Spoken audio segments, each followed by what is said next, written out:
This is Everything Happens. I'm Kate Bowler. Something you may have noticed if you've been listening for a while is that one of the most difficult things to get right in tough times is communication. How do you talk to someone who's going through their own version of horrible? So I'm not just talking about skills or not of family and friends, who do, for the most part, gather around with love and prayer and usually wine and cookies, and for that I am eternally grateful. But the communication skills of medical personnel or others can be, let's just say, wanting.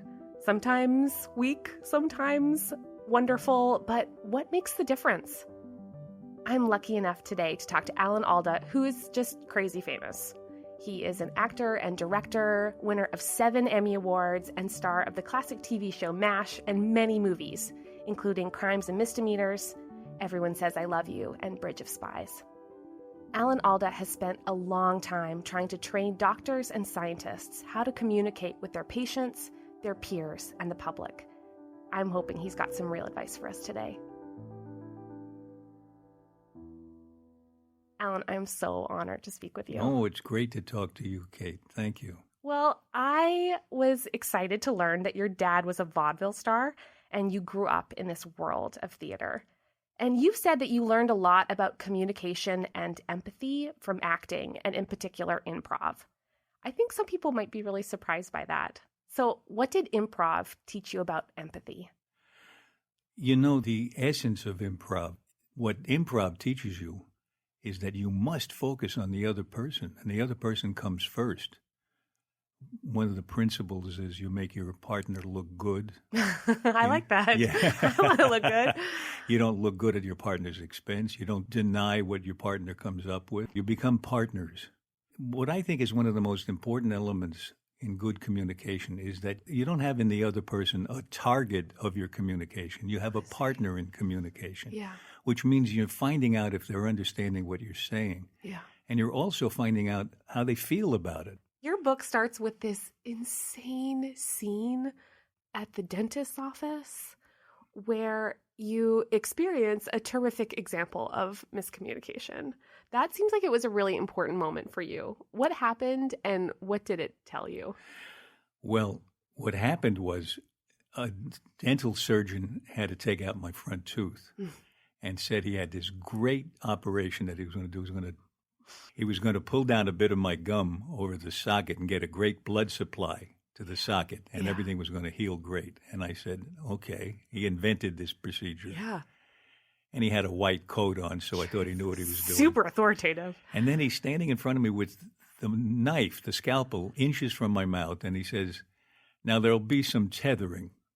And I said, what? He said, tethering. There'll be tethering. I said, what's that? He said, tethering. Starts screaming at me. And I let him operate, and I didn't know what it meant. I still don't know what he meant by tethering. And as a result of that, he cut that little bit of tissue between your lip and your gums called the frenulum or the frenum, depending on what dictionary you look in. And it turns out that I needed that to smile. So I was making a movie a couple of weeks later, and the cameraman came over to me and said, I thought you were going to smile in that shot. I said, I did. He said, no, you were sneering. Oh, no. And I looked in the mirror, and I was sneering. So I went back to the dentist, and I said, I need my face to act with. And sometimes I have to smile. He said, I told you there were 2 stages to this operation. I had no sympathy, no sense of what I was going through. And I don't think I ever went back to the so-called second stage. I don't remember because I didn't let him in again. Yeah. He had a thing for my frenums. So it really impressed on me the importance of thinking about the person you're going to stick a knife into. Mm-hmm. What are they feeling? What do they understand? I would imagine that's a part of the healing process. Yeah. In fact, now that we teach doctors essentially empathy in the course of teaching them to communicate better, I've come across research that shows that when patients rate their doctors as empathic, they're 19% more likely to follow the doctor's orders, which sounds to me like there's a certain amount of life-saving in that. I mean, if you take the medicine, if you follow the regimen, do the exercise, whatever the doctor recommends, If you're 18% more likely to do it, you're 18% more likely to get better. Yeah. Well, I mean, I remember the first time the doctor said I had lesions, and I honestly had no idea he meant tumors. Oh, And I'm a reasonably smart person. yeah. I mean, at least I have a dictionary at home. So I went home and I found that most of the translation of trying to understand my own illness happened by myself with the dictionary. Yeah, that's called the curse of knowledge. Tell me more. Knowledge is not a curse. To have knowledge is a great blessing. Yeah. But when your knowledge is so deep and so complex that you forget what it's like not to understand that language, that's a curse. It's a curse for you, and it's a curse for the person listening. Yeah. I had the same thing when my father had a stroke. I was standing by the bedside. He was unconscious, and I was trying to talk to him. Yeah. And the doctor said, he's very deep. I didn't know what deep meant. Yeah. When my mother was ill, they said, we're going to have to intubate her. I didn't know what that meant. No. And it turned out it was this horrible experience where they choked her with this device, ramming it down her throat. And there was a constant misunderstanding that I had to live through. Yeah. And you must have been through this many times too. Yeah. I mean, when you are the subject of translation, especially too, I mean, with the drugs I'm on, immunotherapy is this whole new frontier. And because of that, we often lack any language for it. And so, for instance, I have incurable cancer, which means I never get to be a cancer survivor because I'm not past it. And I'm also not terminal, which means we for sure know, I mean, we'll all die, surprise, just for everybody. Just anyone listening, please know we all, as it turns out, do not make it out alive. This is going to generate a lot of headlines. I have a friend who says, I know we all have to die, but in our lifetime? Yeah, exactly. Exactly. It does seem like when people are using the word terminal about me, they've isolated a special case of someone who's not going to make it. But well, I think of it as just a bus station where you get off and get on another bus someplace else.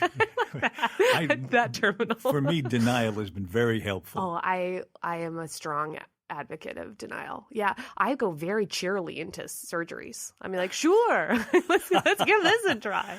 I was on top of a mountain in Chile about 15 years ago, and I got this terrible pain in my gut, and it was the worst pain I had ever felt. And it turned out that about a yard of my intestine was dying. Oh my gosh! It lost its blood supply, and they carted me down a bumpy mountain road an hour and a half to this little town in Chile called La Serena. And a really wonderful surgeon figured out almost immediately what was wrong with me. And he communicated to me beautifully. He said, here's what's happened. Some of your intestine has gone bad, and we have to cut out the bad part and sew the two good ends together. Isn't that perfect? Yeah. The official name for that is end-to-end anastomosis. If he had said that to me, and if I didn't know what it meant, here I am woozy with pain and morphine, and it wouldn't have been comfortable for me. But instead, before they put the thing over my face and put me out, all I thought about was, well, this may be it. I may not wake up from this. So I want to get a message to my wife. Yeah. And that ease that he gave me was very important. I wasn't struggling with what's going to happen to me. I wasn't in a panic. But I had an experience in that situation that is so different from yours because I didn't have to face it day after day. I wanted the pain to be over. Yeah. It was so bad, and I had never imagined such a situation like that where the pain would be so bad. I wanted it to be over any way it could be over. Yeah. But are you currently in pain? I mean, I think that's a funny thing about chronic pain is you stop remembering that you're having it. Oh. So, yes, but it's not as bad as it was. Yeah. Treatment gives you funny side effects. Like one time, because I was in an experimental trial, this is a great example of communication and miscommunication.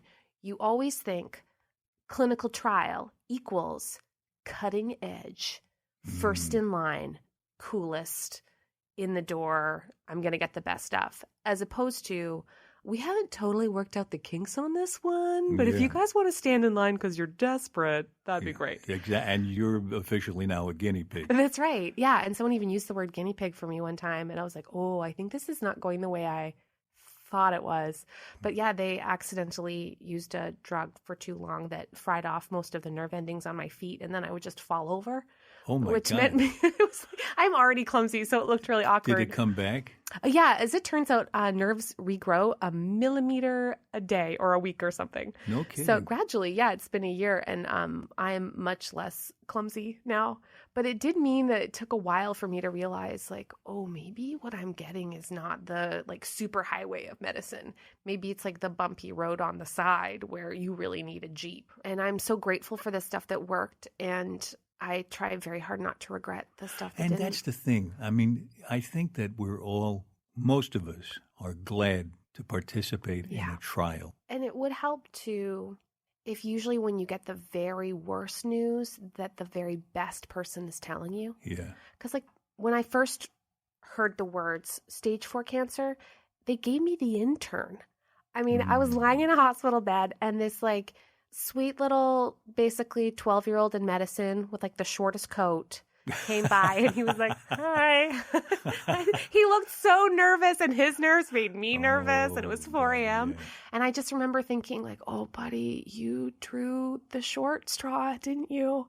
And they just sent you along to me. And it does make you wish that there was like the person who knew how to give the talk is the one that sits you down at the right time with the right people. You know, this reminds me of one of our success stories. We were working with a medical student who had done one of our basic exercises, a mirroring exercise, where you're looking at your partner and you're moving your body, and your partner has to be your exact mirror at the exact moment. Yeah. And this does so many things. It teaches you the basis of communication, that you have to help the partner be the mirror. Yeah. You don't trick them out. You don't move too fast. You don't move illogically. You're staying with them, and you're observing them, helping them be your mirror. And he was on the floor with a supervising doctor who took him into a room to explain to a woman that she was going to die of cancer. Oh. And the doctor stood over her, told her, but used words like metastasis, and she wasn't responding. She wasn't crying. She wasn't asking questions. Right. She just looked at him. He finished saying what he had to say and left the room. So the medical student said, I don't know if she got it. Would you mind if I go back and talk to her again? Wow. Yeah. And he let him do it. So he goes in the room. He sits down Yes. right in front of her, takes her hand in his hands, and tells her in absolutely plain language, not using words like metastasis. Yeah. And a tear starts to come down her face. She starts to really hear him. And he came back to our instructors and said, you helped me do this, but that simple exercise of the mirror, because I was mirroring her, she was mirroring me, and the two of us were mirrors of each other. I helped her face her death, and she helped me be a better doctor. It's a nice example of how much ground you can cover by paying attention to the other person. Well, that was exactly what I said to that little 12-year-old, is I said, you'd better be holding my hand if you're going to say things like this. No kidding. I did. You literally were helping that person learn how to do it. Well, because like you feel, I mean, I think I'm reasonably good at like reading a room or understanding what's going on. And it did really feel almost immediately like I was behind glass. And they were having one experience and I was having another, and I wasn't able to like reach across and get them to, I know you're not allowed to just run around touching everybody, but touch, like in that story where he holds her hand, like I wanted people to get down on my level and to look at me and to like even just a hand on my arm and say, like, this is what's happening right now. Because mostly it was me looking up words like metastasis or a tone that I like to call hostage negotiator neutral, where they're like, Ms. Bowler, we understand that you, and it's this like, I'm managing you tone, and I'm on the other side being like, you think I'm crazy. Don't you think I'm going to jump? Yeah, right. I remember many times going to a hospital for one little thing or another, and being spoken to in a general way. This is how I talk to people coming in. Yes. And you're just one of many. Yeah. It doesn't matter who you are. You're the customer. Yeah. Welcome to generic tone. Yeah, exactly. You could be. It is very to whom it may concern, comma. Oh, are you still here? Yeah, right. Yeah. Did you step away? I'm Sure, still talking. Sure. To me, it's the same tone you get when you check into a hotel. Yes. And they say, "How's your day been so far?" Well, up until this moment, it's been fair.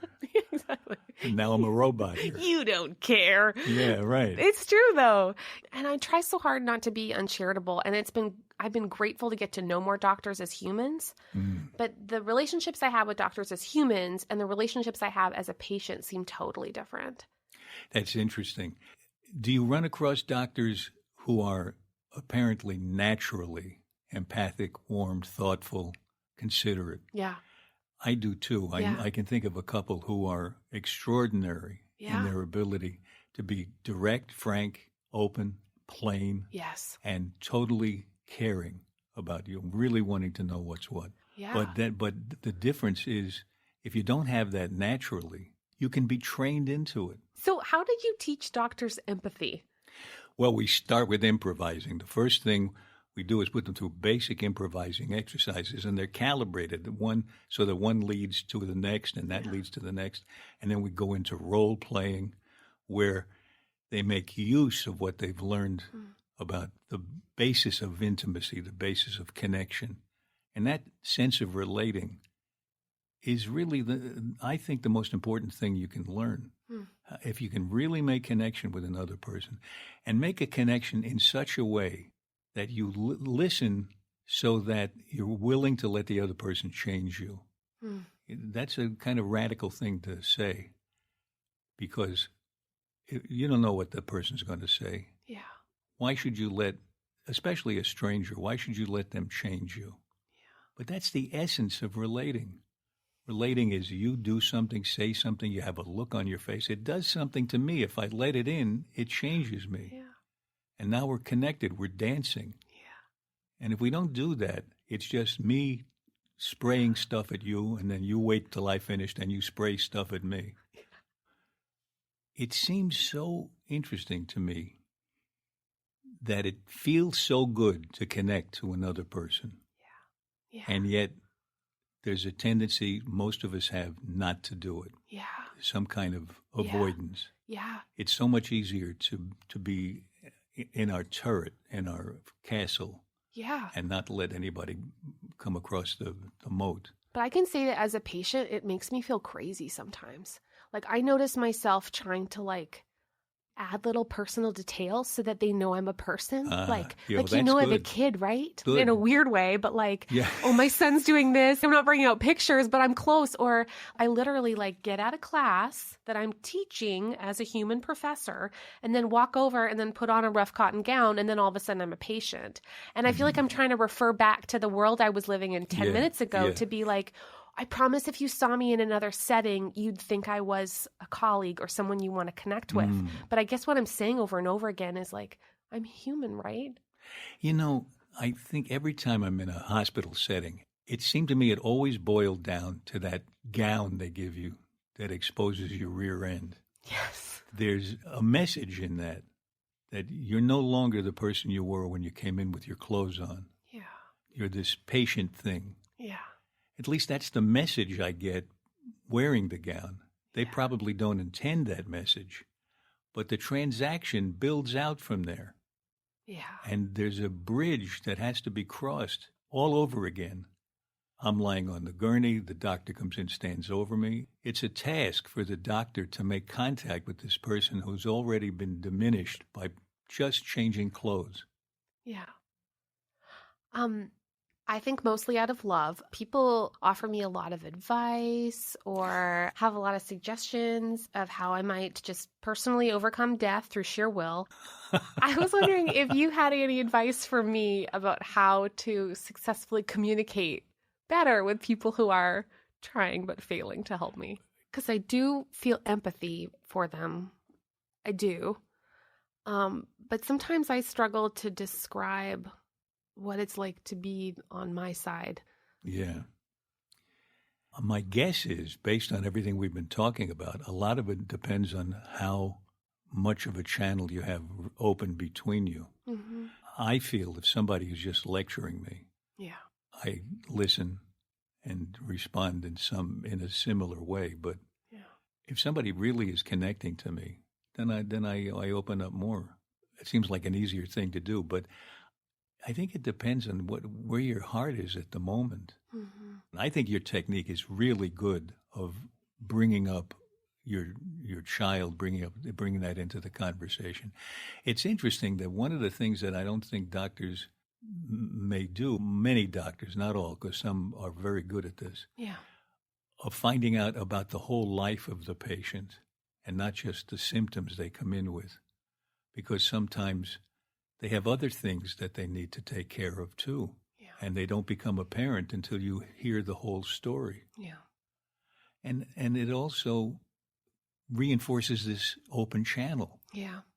Then when whatever I have to say, if I'm the doctor, is directed at you as a person, not you as a patient, you as a liver, or, Me as a half a liver now. Oh, yeah. boy.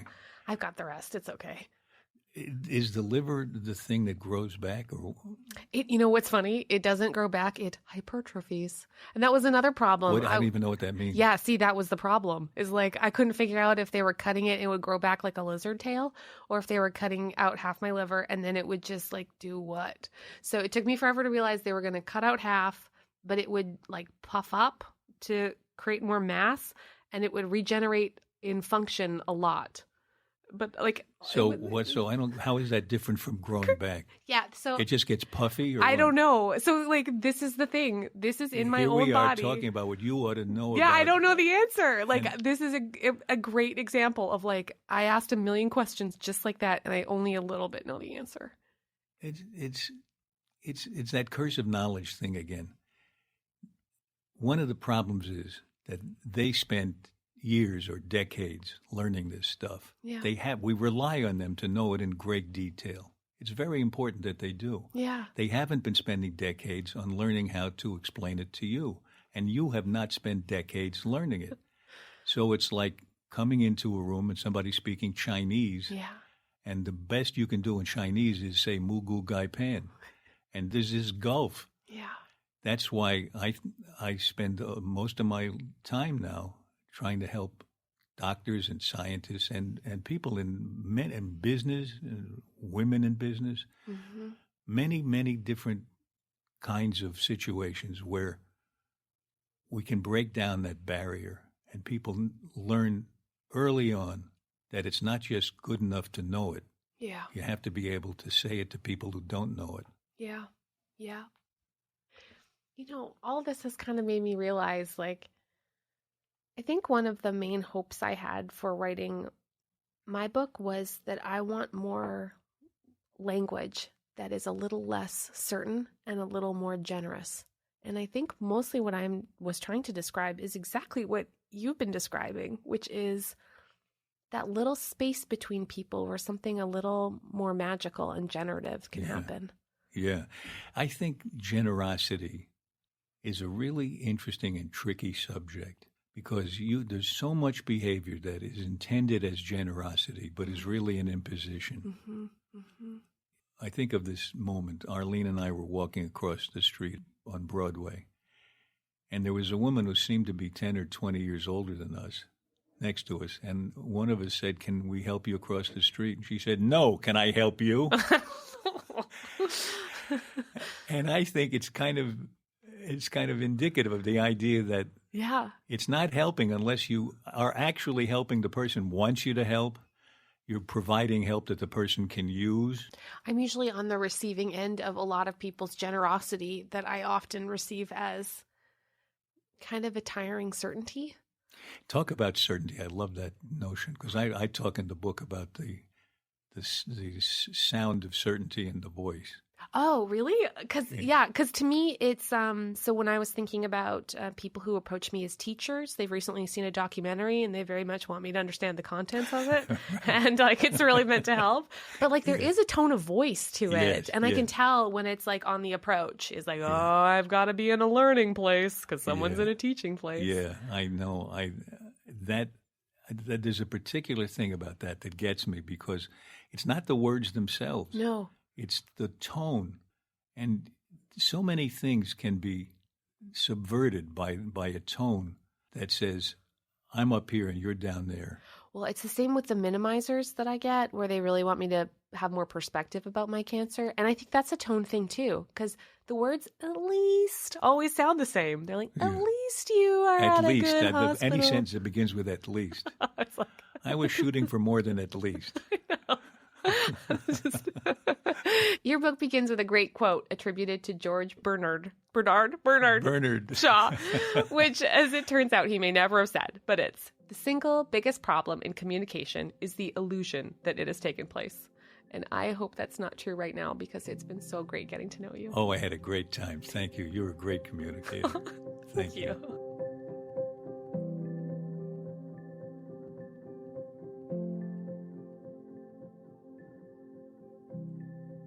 After we'd had that conversation, we traded places, and Alan wanted to ask me about my book and my family and what it's been like going through this tough season. Here's a bit of that conversation. You were diagnosed with stage 4 cancer, and then at a certain point, you found out that there was a trial you could take part in? Yeah, that's right. And you're in that trial now? I was in that trial for a little over a year, and then I stayed on that drug out of the trial, and I get scans every 3 months that let me know if the tumors are still in check. And so it's just like purgatory, I guess.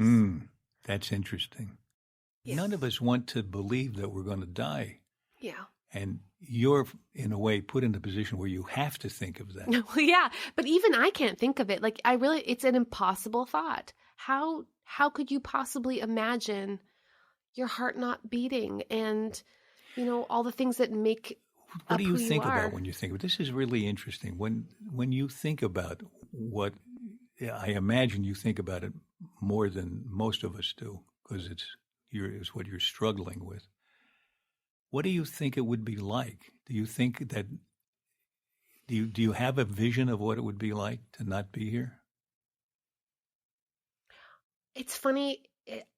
The second I got sick, I started to think of my mental processes as double brain. Like one part of my brain is like exactly the way I was before, where I always imagine everything's going to work out and I'm making plans to, run a marathon or at least try 5K again.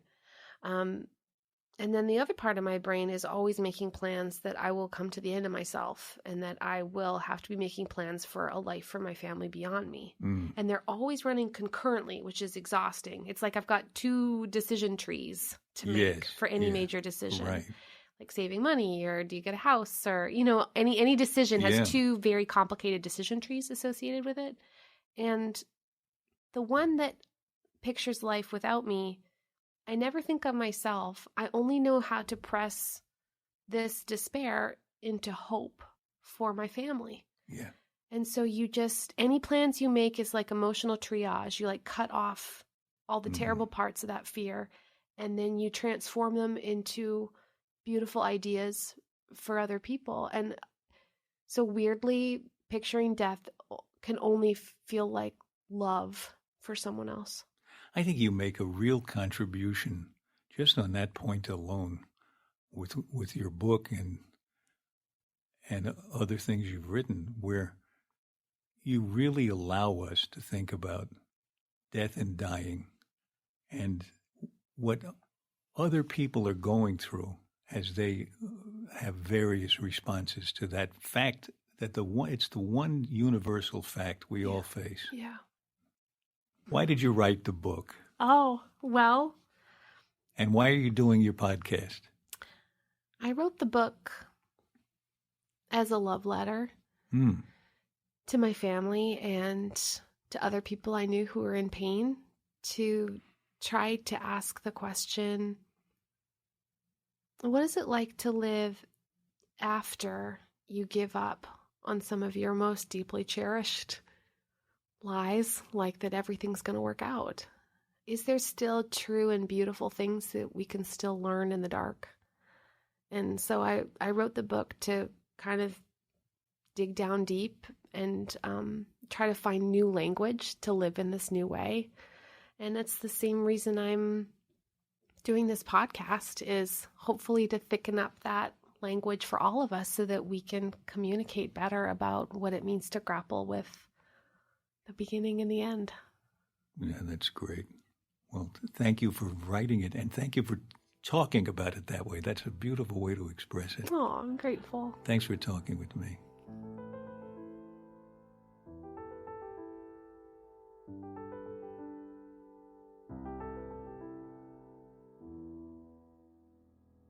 Look, in my wildest dreams, I never thought I'd utter the phrase, "Here's what I learned from Alda." But here's what I learned from Alda. We need to surrender the idea that just because we're talking, we're communicating. In Alan's book, If I Understood You, Would I Have This Look on My Face?, he makes the point that we can miss each other in a zillion different ways. And here's the thing. He didn't come in with a script, lines fully rehearsed and ready to deliver. He was there to engage, to ask questions, and to keep reflecting my own thoughts back to me until, guess what? Our words made a little magic. They danced a little. And what a thrill, even in the darkness, to bump into some great dance partners.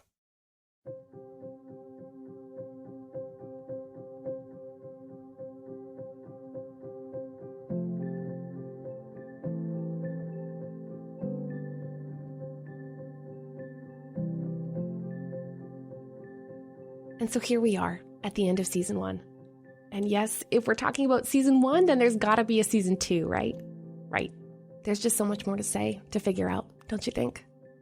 So I'm working with my team to bring you more amazing guests and their amazing stories, so we'll be back soon. And in the meantime, send us your ideas for people you'd like to hear from. Email me at everythinghappenspodcast@duke.edu. Look for updates from me at Kate C. Bowler on Twitter and Facebook and Instagram.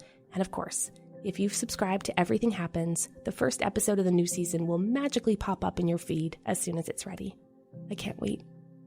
And look, in the meantime, I am so grateful to know that there are so many people like me who wish that the world was a little gentler for delicate hearts like mine.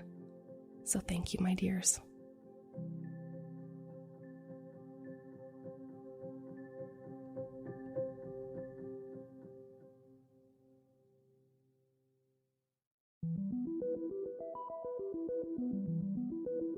Everything Happens is produced by Duke University in association with North Carolina Public Radio, WUNC. Support comes from Faith and Leadership, an online learning resource.